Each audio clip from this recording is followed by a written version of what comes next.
Si nous commencions carrément. Par les images du James Webb. Alors, allez, on va commencer par la première parce que du coup, on a quelques petits, concepts à décrypter, à expliquer pour pouvoir comprendre les images et les autres qui vont suivre. tout à fait. Donc, alors, la première que je t'invite à nous afficher, c'est celle de SMACS 0723. Max 0723. Je vous montre ça de suite. Voilà. Voilà. Donc celle-là, ça a été la première image qui a été dévoilée. C'est Joe Biden qui l'a présentée en grande pompe. Ah, l'Amérique. Exactement. En fait, le truc, c'est que ça coûte tellement cher que il faut mettre tous les de leur côté, on va dire tous les toute l'opinion, quoi, tu vois. Donc, du coup, montrer des images sans sas, c'est le principal. Donc là, ce qu'on a sous les yeux, c'est ce qu'on appelle un deep field, dont j'ai oublié la traduction en français, mais un champ profond, si vous préférez, où en gros, on regarde un coin du cosmos, quoi, et on photographie ce qu'il y a dedans. Donc là, ce que vous avez sous les yeux, faut l'imaginer, genre vous tendez votre bras et entre vos deux doigts, vous avez un grain de sable. C'est une photo du grain de sable. Mais même plus petit, non? Non. En fait, il faut quoi? Il faut s'imaginer que t'es, admettons, t'es dans le Quercy, il n'y a pas de pollution lumineuse, tu vois des étoiles et tu sais, tu fais ça là. Et non, alors, non, oui, ouais, voilà. En gros, c'est ça. C'est-à-dire que, en gros, si tu tends, là, l'image représente un grain de sable, le doigt tendu dans l'espace.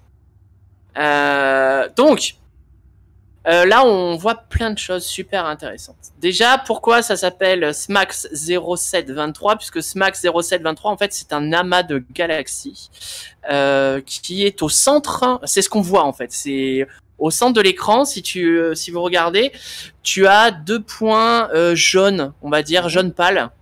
En fait, t'as une série de points jaune pâle et un espèce de nuage qui va très loin en diagonale à droite et à gauche de l'image. Je sais pas si tu peux montrer avec la souris ou. Alors j'ai pas fait. Je vais mettre parce que j'ai le curseur qui n'est pas capturé, mais c'est juste un petit. Ah, ça aurait été pas mal parce qu'on va en avoir besoin. Non mais t'inquiète, capturer le curseur. Voilà. Terminé. Et oui, alors c'est con parce que mon installation fait que c'est pas moi qui peut streamer ça. C'est moi qui ai le bon PC. C'est tellement inconcevable, même avec des comparaisons, nous dit Moran Artwork. Oui, exactement. Et alors attends, c'est pas fini, mon pote. C'est pas fini. Donc c'est bon. Normalement, vous voyez le curseur qui se balade. Nébu, j'attends tes instructions. Donc là, au milieu de l'écran, c'est SMACS 0723, donc un amas de galaxies. Donc tu le vois, c'est le point, les points blancs en dessous de la grosse étoile qui brille. Voilà. Donc, et en gros, tu vois, en diagonale, ça fait un espèce de poussière un peu laiteuse, de filtre un peu laiteux en diagonale aussi dans l'écran. Est-ce que tu le vois? Bon, ça, c'est les poussières des amas de galaxies qui ont été éjectées. Là où c'est intéressant, c'est que cet amas-là est super massif et donc il crée ce qu'on appelle une lentille gravitationnelle. Je t'envoie une petite image, Ladim, que tu vas pouvoir afficher. En gros, ça veut dire quoi? Ça veut dire que l'amas de galaxies, il est tellement lourd qu'il plie l'espace-temps et il va permettre de voir ce qui est derrière. Puisque la lumière va suivre en fait la courbe de cet espace-temps. Donc du coup, on va voir ce qui est derrière. Et alors, c'est assez intéressant. Vous allez voir. En fait, on comprend cet effet de lentille gravitationnelle quand on revient sur le truc principal. Je suis dessus. En gros, tu vois les objets qui sont derrière. Ils font comme des arcs, tu sais, comme des arcs de. Ouais, carrément. On voit bien. C'est parce que en fait, c'est l'effet de cette lentille gravitationnelle. Ça déforme comme ça et on voit que du coup la lumière contourne l'amas pour nous arriver. Donc Ça, c'est le premier concept que je voulais expliquer, puisque du coup, c'est ce qui va permettre les lentilles gravitationnelles d'observer des objets très lointains. Deuxième petit concept que je vais expliquer et qui sera valable pour toutes les autres images, c'est le système d'aigrette de diffraction. En gros, vous les avez déjà vus certainement sur Hubble notamment. Quand on regarde des photos de l'espace, il y a des étoiles, elles ont des branches en gros. Ouais, je vous en mets une en plein milieu là. Donc celles de Hubble, en fait, elles ont 4 branches. Parce qu'en fait, ces aigrettes-là de diffraction, ça correspond à comment on pourrait appeler ça, à l'empreinte entre guillemets des supports du miroir secondaire. En gros, j'explique vite fait. En gros, vous avez un premier miroir et vous avez un deuxième miroir sur un télescope. Sauf que le deuxième miroir, il faut le tenir. Et en fait, ces pinces-là, enfin ces trucs-là, vont faire ces empreintes-là. Donc c'est pour ça qu'en fait, on a les étoiles qui représentent, qui sont avec des branches, c'est juste des empreintes physiques de l'objet, de l'outil. En vrai, on regarde, les étoiles ne font pas de branches, ne font pas d'aigrettes. Là où c'est particulier, c'est que sur le James Webb, y a 8 aigrettes parce que le second miroir il est tenu par 3 branches et après il est en hexagone le miroir principal. Tu peux montrer une image qui illustre. Vas-y, montre une image qui illustre le James Webb télescope. Voilà, je vous le mets là. C'est bon, je l'ai mis. Donc en fait, 8 aigrettes, pourquoi? Parce qu'il y a les 6, l'hexagone. Alors ça, c'était pour Hubble, justement. Ça, enfin, c'est sur un télescope. Optique d'un télescope de Newton, ouais. Voilà, c'est un télescope classique. Mais c'est pour vous montrer un peu, les branches là qui sont marquées 3, enfin le 3 c'est le miroir secondaire et du coup les branches c'est ce qui va créer les aigrettes sur les images. Donc sur le James Webb, vu que si tu peux montrer des images du James Webb, le miroir il est hexagonal. Donc du coup va y avoir 6 branches plus une autre branche qui est transversale. Et les 2 autres du truc qui tient le miroir sont confondus avec les autres hexagones. Non, je vous garantis pas de trouver des images. Non, mais bon, c'est pas grave. Ce qu'il faut savoir, c'est que tout... Bon, on s'en fiche de... Vas-y, remets l'image principale. Hop, c'est mai. C'est mai. C'est mi. C'est mai. Ce qu'il faut savoir, c'est que ce qui fait des aigrettes de diffraction, c'est des objets très lumineux et ponctuels. Donc, les étoiles. Donc, à chaque fois que vous allez avoir donc ces aigrettes là, donc des branches aux étoiles à des points de lumière, ce sont des étoiles qui sont dans notre galaxie, en gros. Ok. Voilà. Tout ce qui n'a pas de branches, ce sont des objets très distants. Et donc là, la majorité, quoi, en fait. Des galaxies. Et là, en fait, c'est là où on a un difficile de ouf, c'est que tous les points qui n'ont pas de branches sont des galaxies. Et c'est un truc de fou, le nombre. Je vous rappelle, c'est vous tendez le bras, vous regardez un grain de sable, voilà, tout ce qu'il y a comme galaxie à l'intérieur. Et il y en a qu'on distingue bien sur l'image. Hein. Voilà, et c'est partout pareil dans le champ de l'espace, en fait. Partout où vous regardez, ce sera exactement la même chose. Donc imaginez le nombre de galaxies finalement qu'il y a autour de nous. Sachant que je rappelle, je reconceptualise, mais une galaxie, c'est des millions et des millions d'étoiles. Donc voilà, ça donne le vertige. Ouais, c'est impressionnant. Voilà, donc oui, effectivement, tu le dis, il y a des galaxies, genre là, tu vois, tu as une galaxie à la droite de l'image en spirale, elle est magnifique, on la voit très bien. Sachant que il y a un petit code couleur aussi, c'est-à-dire que plus, on va dire que les galaxies, plus elles sont bleues, blanches, plus elles sont proches de nous, et tout ce qui est rouge est très éloigné de nous. Alors, ça aussi, c'est un peu compliqué. C'est à la fois éloigné en distance, mais c'est éloigné dans le temps. Parce qu'il faut rappeler un autre concept, quand on regarde dans le ciel, ce qu'on regarde, on regarde le passé, en fait. Puisque la lumière met du temps à nous arriver. Ouais. Ce qu'on regarde, c'est l'image de quelque chose il y a X années-lumière, quoi, tu vois. Moi, je sais que le soleil, c'est 8 minutes. Voilà, en fait, quand tu regardes le soleil, c'est comme il était il y a 8 minutes. C'est-à-dire s'il explose, on le saura que dans 8 minutes. Non, on sera mort avant de le savoir, en fait. Oui, Enfin, avant de le voir. On sera mort avant de le voir. Voilà, donc tout ça pour vous dire que au milieu, le SMAX 0723, là, notre amas de galaxies, il est à 4,6 milliards d'années-lumière. Putain. Donc en gros, là, le blanc, là, cette galaxie-là qu'on voit, c'est telle qu'elle était il y a 4,6 milliards d'années. Tu vois ? Ouais, c'est abusé. Donc ça, voilà. Et donc les galaxies que tu as tout autour, surtout celles qui sont rouges, c'est encore plus lointain. Et à ce titre, il y a un objet sur cette image que on va vous montrer. C'est l'objet le plus ancien ou le plus éloigné, si vous préférez, qui a jamais été observé. Puisque c'est un objet. Alors on va le trouver. Est-ce que tu vas savoir le retrouver? Alors, c'est un minuscule point rouge, on est d'accord. Ouais. Ouais, donc ça doit être celui-là, là. Ouais, c'est exactement celui-là. Si tu peux zoomer. Je suis au max, mec. T'es au max du max? Non, là. Non, tu peux ouvrir la grande image et après tu peux zoomer un peu plus. Oui, bah c'était le cas. J'étais au max de zoomer. Mais là, j'ai zoomé le niveau logiciel. Mais je suppose que c'est ce petit point rouge. Alors, c'est exactement le petit point rouge là que tu peux entourer avec ta... Voilà, ça, ce truc-là, c'est une galaxie qui a 13,1 milliards d'années-lumière. 13,1 milliards d'années. Voilà, qui est à 13,1 milliards d'années-lumière de nous. Ça veut dire quoi? Ça veut dire que là, concrètement, c'est une galaxie qui a même pas, existe même pas 700 millions d'années après le Big Bang, tu vois.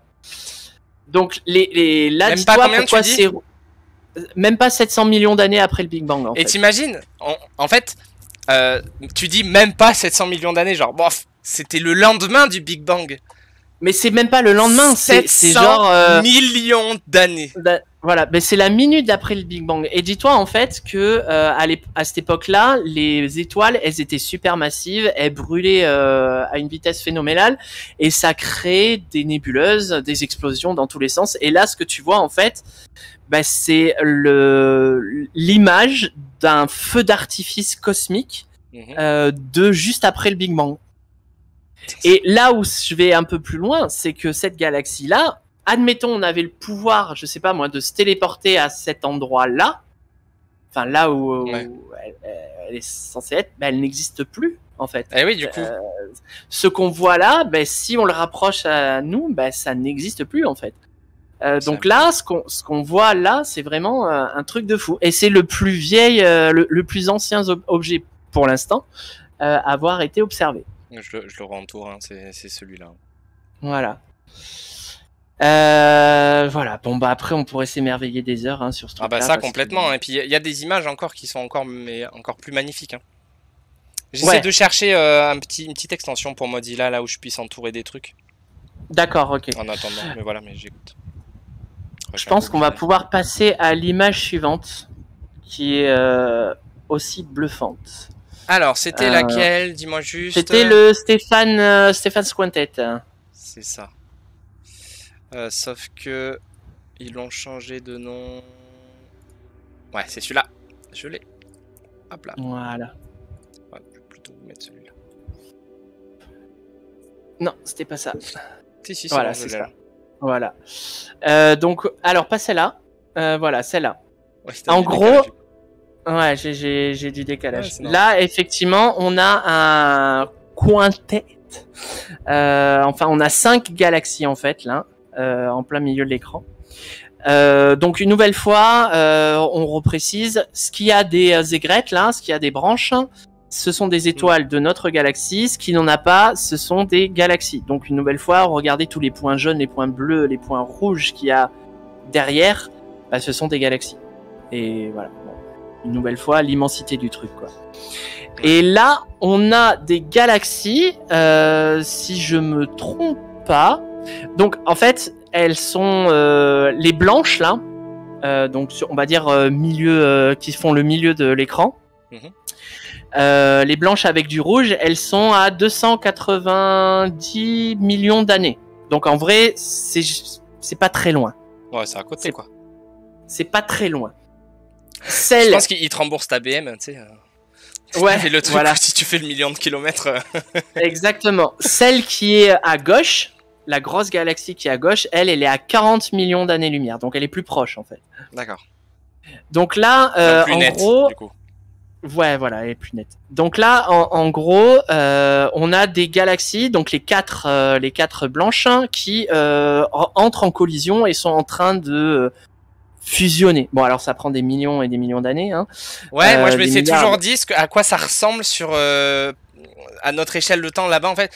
Genre, est-ce que c'est ultra méga chaud? Est-ce que c'est, enfin, je sais pas comment te dire. Alors, en fait, c'est pas cataclysmique dans le sens où ça se mélange, on va dire. Mais le truc, c'est qu'il y a des comment dire des marées de gravité qui sont absolument énormes et en fait ça fait un billard et c'est bien que tu poses la question. Si tu dézoomes un tout petit peu, tu vois partir en fait ça fait une espèce de spirale la galaxie d'en haut. Oui, et ça part là en haut. Et ça part, ben tout ça c'est des étoiles qui se font expulser de tout ce merdier là. Non mais t'imagines les forces qui rentrent en jeu, c'est abusé. Voilà. C'est genre de la poussière qui se casse. La poussière des étoiles, qui voilà. fait exactement. la taille de notre planète ou plus grand. Ou... et alors les trucs c'est que elles sont très anciennes ces galaxies, mais elles sont encore actives. Et là en fait on a une deuxième image, c'est celle de l'ESA que je t'ai donnée. Ouais, donc là, putain, celle de l'ESA, c'est avec le deuxième instrument qui permet d'observer des étoiles qui s'appelle MIRI. L'ESA qui est l'ESA, c'est l'agence spatiale européenne. European Special Agency. Voilà, en français, en bon français. Donc là, ça c'est la version en négatif, on va dire, de l'image juste avant. Et ben c'est juste ouf. Ouais, enfin, c'est juste ouf. Ça, tu vois, en fait, en gros, c'est les poussières, on va dire les nébuleuses, si vous préférez, poussières de gaz et tout ça, qui sont représentées là.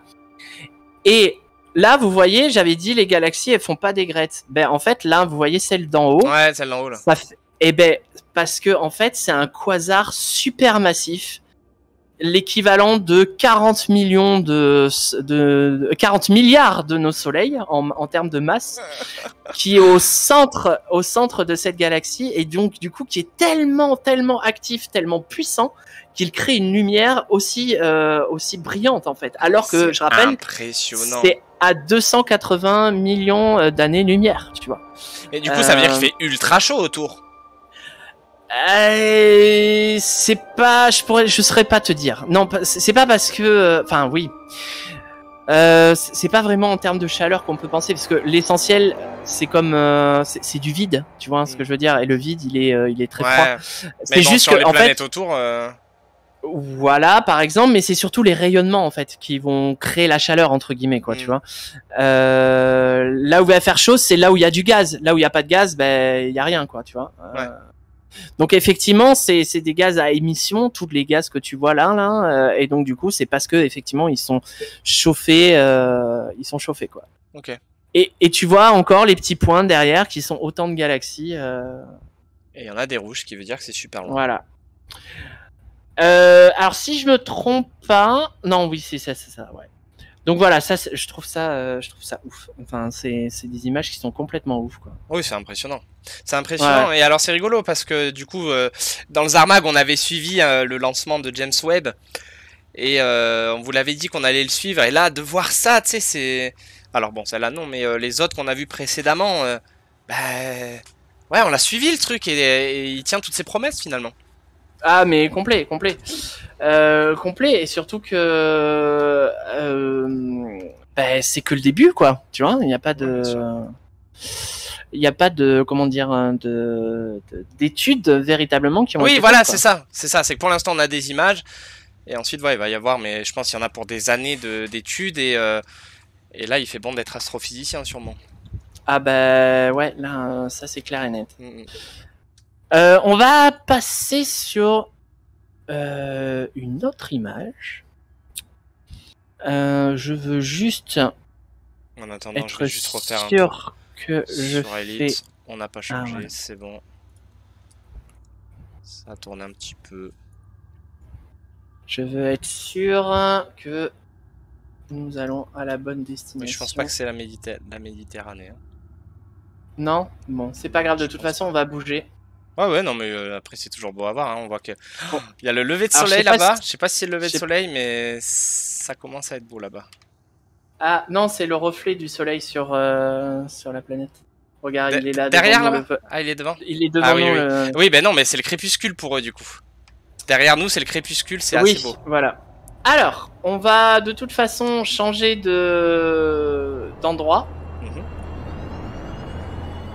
Alors, attends. D'abord, on va jeter un œil à la carte, si tu veux bien. Je sais pas si toi tu peux voir la carte de la galaxie dans Elite Dangerous. Ah, on peut pas voir mon perso. Carte du système? Non, carte de la galaxie, t'as dit. Ouais, tu peux l'afficher? Oh oui. Mais je suis dessus d'ailleurs. D'accord. Alors, dans les images... Attends, je veux juste... Non, on va pas pouvoir les... Bon, c'est pas grave. Dans les images que nous ont envoyées, donc on a dans le... Comment ça s'appelle dans le James Webb, on a une nébuleuse planétaire. Alors pourquoi ça s'appelle une nébuleuse planétaire? C'est parce qu'en fait, les premiers astronomes, en fait, c'était quand la grande époque astronomique où on voulait découvrir des planètes du système solaire. Et donc il y avait, ils observaient le ciel à tout va et un truc qui bougeait pas ou qui bougeait moins, c'était une planète. Donc du coup, ils ont nommé à tout va des planètes qui n'en étaient pas, puisque finalement c'était des bulles de gaz qui étaient à des milliers d'années-lumière. Tu vois. Mais du coup, pour pas perdre la face, ils ont choisi d'appeler ça des nébuleuses planétaires, du coup, alors que ça n'a rien à voir avec une planète. Maintenant, on a gardé ce nom-là, en fait. Ok. Donc c'est un nom trompeur. Mais donc là, je vais te demander d'afficher une autre image. Okay. On reviendra dessus plus tard dans la soirée. Je regarde l'heure, ouais, ça devrait le faire. C'est celle de la Southern Ring Nebula. Alors, la Southern Ring Nebula qui ressemble... Ah oui, je vois tout à fait. Voilà. Je vous mets ça maintenant. Alors, sur Messenger, je t'ai copié... Ouais, je suis dessus dans la carte. Une destination. Et en fait, c'est ça, la Southern Ring Nebula. Elle est dans... alors, en anglais, c'est... Enfin, l'autre nom, c'est le 8 Burst Nebula. Puisque elle est en forme d'explosion en 8. On décryptera ça juste après. Donc sur Elite, en fait, tu le vois sur la carte, mais le problème, c'est qu'elle est... Ah oui, elle est minuscule. Alors, oui, parce que ça fait une année-lumière de diamètre, de diamètre. Le truc, c'est que... je vais vous montrer ça. 2 secondes. C'est à 2000 années-lumière, donc c'est un petit peu loin pour aller observer ce truc-là. Mais... il y a la nébuleuse de l'Esquimau. Alors attends, je montre juste à quoi ressemble dans le jeu. Vas-y. Voilà. Oui, si ça fait loin quand on zoome. Voilà. Donc on a la nébuleuse de l'Esquimau qui est à 800 années-lumière. Et c'est là qu'on va se diriger maintenant. À 800 années-lumière. Ouais, bon, on a 17 sauts à faire, mais du coup, on va continuer à... Oui, à discuter, ouais. À discuter en même temps que... Il fait tout seul ton truc ou pas? Je me rappelle plus. Non, malheureusement, il va pas le faire tout seul. Ça va. Donc du coup, on va continuer. Donc là, tu as montré la 8 Burst Nebula. Ouais. Il y a 2 images, en fait, normalement. Ouais, tout à fait. Voilà. Donc en fait, là, c'est les 2 images avec les 2 outils du James Webb. À gauche, c'est le NIRCam, donc en gros dans les infrarouges qui sont proches du visible. Donc concrètement, on est proche de la réalité avec l'image de gauche. C'est-à-dire que ça ressemble à peu près à ça aussi en vrai. C'est magnifique. Et celle de gauche, c'est le MIRI, où là on est dans des infrarouges beaucoup plus dans les moyens infrarouges, on va dire, ce qui fait qu'on voit plus de détails, mais qui veulent pas dire la même chose. Mais c'est le même objet. En gros, ce qu'on va voir dans celle de, en gros là, donc là, c'est une nébuleuse. En gros, il y a 2 étoiles qui sont mourantes et qui du coup expulsent leur matière. Et la matière qui est expulsée, c'est tout ce qu'on voit autour. Ouais, qui se barre là. Ouais, d'accord. Voilà. Donc cette matière-là, ça crée un nuage autour des 2 étoiles, que ces 2 étoiles qui sont en orbite l'une autour de l'autre sculptent. Sur l'image de droite, tu vois l'étoile principale au milieu et la petite naine blanche qui est juste en rouge en dessous. Ouais. Voilà. Bon, ben c'est elle qui a expulsé la matière que tu vois autour. D'accord. Et en fait, ça fait 2 bulles. Tu vois, t'as une bulle en haut. Enfin, oui, tu vois. D'accord. Oui, tout à fait. Voilà. À fait. Je vois, ouais. Donc là, vous et avez celui-là. Voilà. Et celui-là. Sachant que on voit la bulle, nous, en fait, c'est ce qu'on voit de notre côté à nous, quoi, tu vois. Mais il faut imaginer que c'est un truc en 3D, quoi. Oui, c'est ouais, bien sûr. Voilà. Faire, quoi. Et donc, à partir de là, tu vois sur donc l'image de gauche, véritablement, si tu peux zoomer les détails, cette photo, je suis désolé, elle est magnifique. Ben voilà. En fait, en gros, dis-toi, le gaz là qui est expulsé, il est sculpté par les rayonnements de ces 2 étoiles. La grosse flaque blanche qu'on voit, quoi. Voilà, ça fait ouais, plus ou moins, ouais. Ben ça fait des comment on appelle ça, de la dentelle presque. Enfin, tu vois. Ouais, tout à fait. Ça fait, en fait, ça fait comme un œil, en fait. Exactement, comme un œil. Donc du coup, ça fait cet effet là. Et tu vois aussi sur l'image des espèces de rayons, enfin tu sais, c'est strié, on le voit bien sur la gauche, sur la gauche de l'image. Si tu vois, ça fait comme des rayons, hein, tu vois. Ouais, bien sûr. Et partout autour en fait. Ouais. Ben ça, en gros, c'est parce que nous, comme on l'observe, c'est des trous dans les nuages. En fait, comme si vous regardiez le soleil un jour nuagé et qu'il y a des rayons de soleil qui percent. C'est exactement le même principe. C'est-à-dire que c'est la lumière des étoiles qui filtre à travers le nuage qui les entoure, en fait. Donc ça fait ces effets-là qui sont magnifiques. D'ailleurs, t'as encore des galaxies. Regarde, tu vois... Ouais, carrément. Mais attends, on en voit une jaune, on la voit bien. Hein. Et voilà, à la tranche. Blanche, donc là, du coup, on voit une galaxie par transparence. Par transparence, là. Enfin, tu vois, c'est ouf, quoi. C'est ouf. Ah, c'est impressionnant. Donc, là, dans Elite, pendant qu'on discute, on va continuer à faire des sauts parce que je vais vous emmener dans la nébuleuse de l'Esquimau, qui est le même principe. C'est-à-dire que c'est une étoile en fin de vie qui a expulsé toute sa matière. Là, dans le jeu, on peut aller à l'intérieur, en fait. Donc, du coup, ça fait on va faire comme si on allait à l'intérieur de la nébuleuse, voir un ciel dans une bulle, quoi, dans une sphère. Tu me dis quand je passe sur le... Quand je passerai non, sur mais le là, jeu. Pour l'instant, c'est bon. Oui, non, mais tu me diras. Mais, donc là, je redis, en fait, là, il y a une année-lumière de rayon, là, pour le truc, hein. Une année-lumière de rayon. Oui, d'accord. Ouais. Voilà. Donc, c'est pas si grand que ça, mais voilà, ça fait ça, quoi. Donc voilà, ça c'est aussi pour montrer les compositions. Enfin, en gros, tout ça, c'est pour dans la recherche future, ça va aider à comprendre les évolutions des étoiles, comment elles se forment, comment elles s'éteignent, comment elles se développent, voilà, etc. Oui, c'est ça, c'est que c'est rigolo. Enfin, c'est rigolo. C'est fascinant parce que on a des images qui sont vraiment magnifiques. Enfin, c'est peu de le dire. Ouais.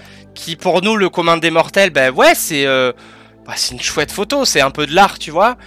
Ouais. Et qui pour les scientifiques, qui eux, je pense, travailleront plus sur la photo plus de droite, pour avoir fait un petit peu de télédétection. Oh non, moi j'ai fait de la télédétection, c'est pas super drôle, mais eux, en fait, ils ont des photos comme ça et ils vont bosser là-dessus, en fait. Et, en fait, c'est un peu comme si c'était le négatif, quoi, tu vois, le négatif. En gros, t'as une image normale, entre guillemets, et négatif.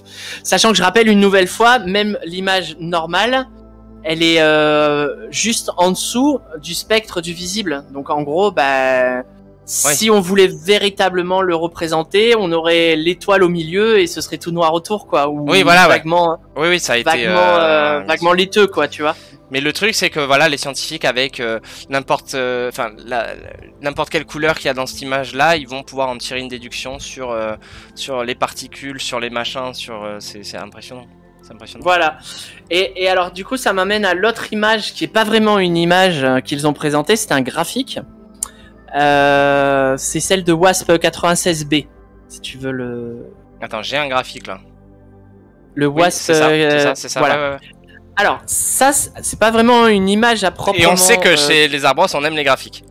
On aime les graphiques. Alors, ce graphique-là, bon, on va pas s'accabler parce que c'est un peu compliqué à comprendre, mais en gros, ça représente la composition de l'atmosphère d'une géante gazeuse exoplanète. Donc WASP 96b, c'est une exoplanète qui a plusieurs milliers d'années-lumière de notre. Alors, elle est dans notre galaxie, hein. Tout comme d'ailleurs la nébuleuse de tout à l'heure, là, c'est dans notre galaxie, hein. C'est à 2000 années-lumière. On est chez nous, quoi. Tu vois. Non, mais je suis sûr que tu verras dans 10 000 ans, quand on aura colonisé un peu l'espace, on sera chauvin de. C'est notre voie lactée, tu sais, c'est chez nous. Exactement. Encore 10 Donc 000 ans, ce graphique, comment est-ce qu'il a été obtenu? En fait, quand la planète, elle passe entre, donc la planète tourne autour de son étoile, on est d'accord, ça c'est le principe de base. Et quand elle passe entre nous, la planète et l'étoile, les rayons que envoie l'étoile filtrent, on va dire, à travers l'atmosphère de cette planète-là. Et à partir de là, nous, on peut, nous on fait rien, hein, on fait que observer. Mais avec un spectrographe, un spectromètre, on peut analyser la composition de cette atmosphère-là. Et donc là, en gros, les pics qu'on a, c'est de l'eau. Tous les pics qu'on a, c'est de l'eau. Donc de l'eau H2O, oui. De l'eau H2O. C'est composé, c'est une atmosphère composée de nuages. Donc les pics, c'est des gros nuages. Un peu plus bas, c'est genre de la brume. Mais c'est une planète dont on estime la température à 276 degrés Celsius. Hein. Donc fait très très chaud. Ouais, c'est un gros sauna. Mais toujours est-il que ça, en gros, c'est pour montrer que on va pouvoir, grâce au James Webb, se pointer vers les étoiles, vers les exoplanètes et pouvoir détecter avec une bonne précision la composition de l'atmosphère. Tu vois. On s'attendait à ce que James Webb donne autant d'informations. Oui, oui, puisque en fait, ce sont des instruments qui ont été développés exprès. D'accord. Pendant des années et des années, ils ont été développés exprès pour avoir ce genre de résultats, quoi. Tu vois. Ouais. Donc voilà. Bon, voilà, c'est un exemple, un graphique. Hein. Après, c'est un peu imbitable. Hein. Moi, j'ai vraiment du mal. Oui, mais après de le survoler comme ça. Mais pour les spécialistes, c'est une mine d'or, hein, comme d'habitude. Hein. Et ça va nous amener, je crois, sur notre dernière image, qui est absolument fabuleuse. Ouais, je pense savoir laquelle c'est. Qui est actuellement mon fond d'écran. Donc on est sur le Cosmic Cliff. La falaise cosmique, comme ils l'ont appelé. Donc on va regarder ça. Je te laisse montrer le truc.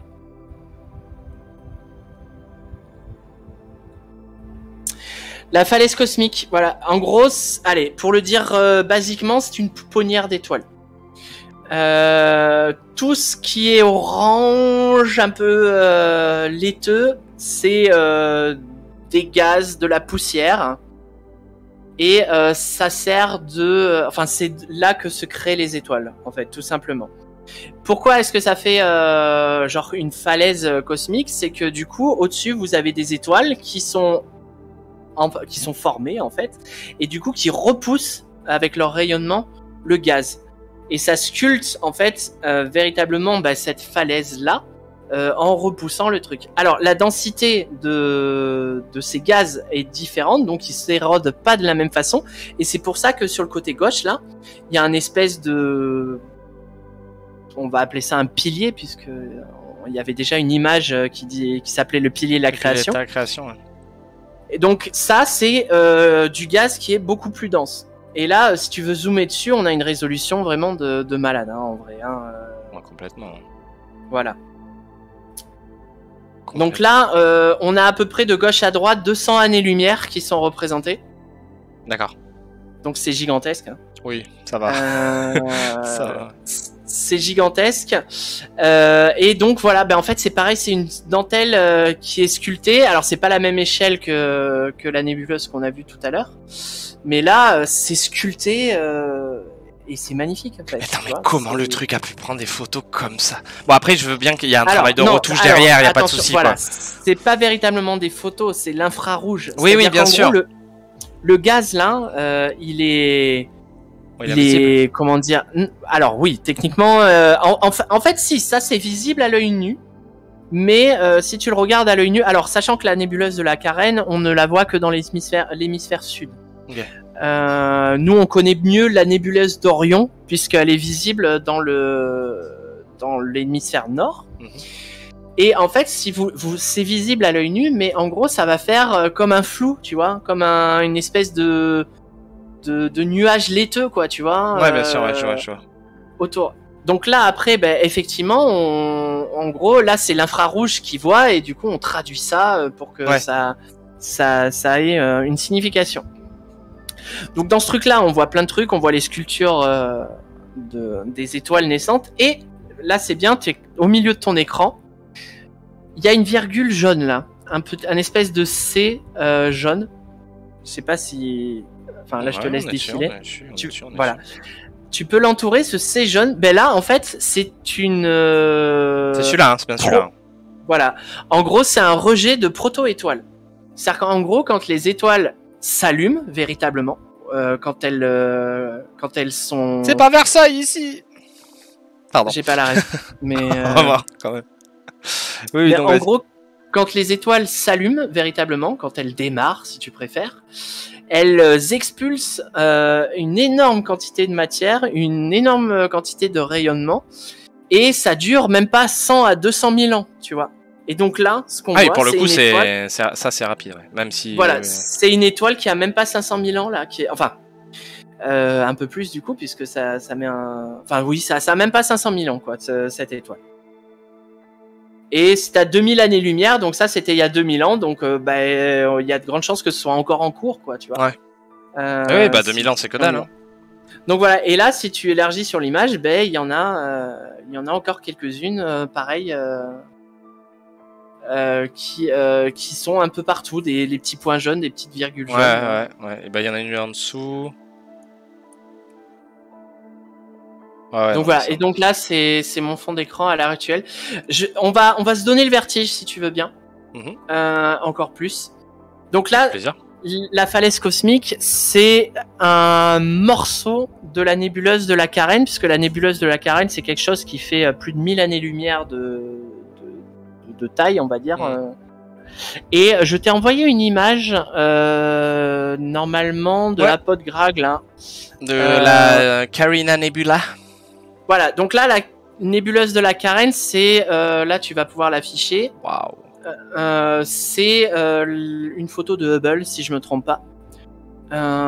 Et voilà à quoi elle ressemble la nébuleuse de la Carène, la nébuleuse de la Carène en plus globale, ok. Donc là, tu vois, il y a un espèce de V qui est tourné vers la gauche, ou un signe inférieur. Voilà. Donc, tu vas remonter le V vers le haut, en haut à gauche de l'image, et jusqu'à une bulle. Oui. Ouais, ça va, elle est assez visible, la bulle. La bulle, elle est assez visible. Bon, la bulle, vers le haut de la bulle, tu vois, ça fait une délimitation. Ouais. L'image de James Webb, c'est une section de cette bulle-là. Donc, replace ce qu'on a vu dans tout ça. Juste pour vous montrer, du coup...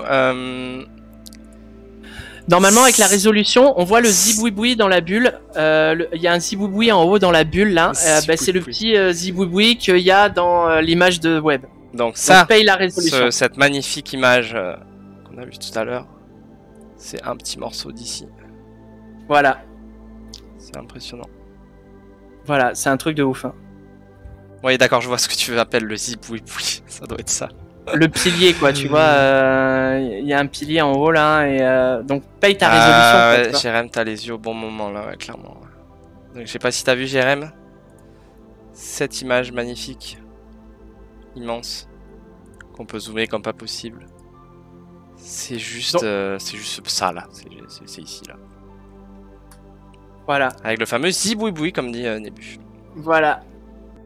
Donc voilà, donc on a plein d'images. Il y en a une encore qui est sortie. Je pense que tu peux. Alors j'ai pas eu trop le temps de regarder des articles dessus, mais quand tu vas sur le site de la NASA, que tu vas sur Mission et que tu vas sur James Webb Space Telescope, hein, tu as la galaxie de la roue de chariot là, qui est juste magnifique elle aussi. Ouais, carrément. Voilà, donc là c'est une des dernières photos là qui a été publiée du James Webb, c'est la galaxie en roue de chariot. Voilà. On voit vraiment que qu'une galaxie ça tourne en fait. Ouais, voilà, en gros ça tourne autour de son. Suzanne a fait le con, ouais, clairement. Ce trou noir, son trou noir supermassif quoi. Supermassif Black Hole, comme dirait la musique, comme dirait Muse. Comme dirait Muse. Donc voilà, donc il me tarde qu'on ait encore plein d'autres trucs en fait, plein d'autres images à analyser parce que c'est un truc de fou. Et on le verra dans le Zarmag évidemment. Donc on parlera dans le Zarmag. On arrive bientôt à notre destination. Ok, on va repasser sur le jeu, c'est ça? On va bientôt arriver à notre destination, donc on va véritablement voir la nébuleuse de l'Esquimau. Tu peux remontrer la nébuleuse... Ah merde, erreur de connexion. Attends. Tu veux que je remonte quoi, pardon? Ben remonte la nébuleuse planétaire là de la Southern... Merde. Cartwheel là? Non, la Southern 8 Burst, enfin la 8 Burst Nebula là. Ah, sur le jeu? Non, dans le James Webb. Alors je crois qu'elle s'appelle pas comme ça. Southern Ring Nebula.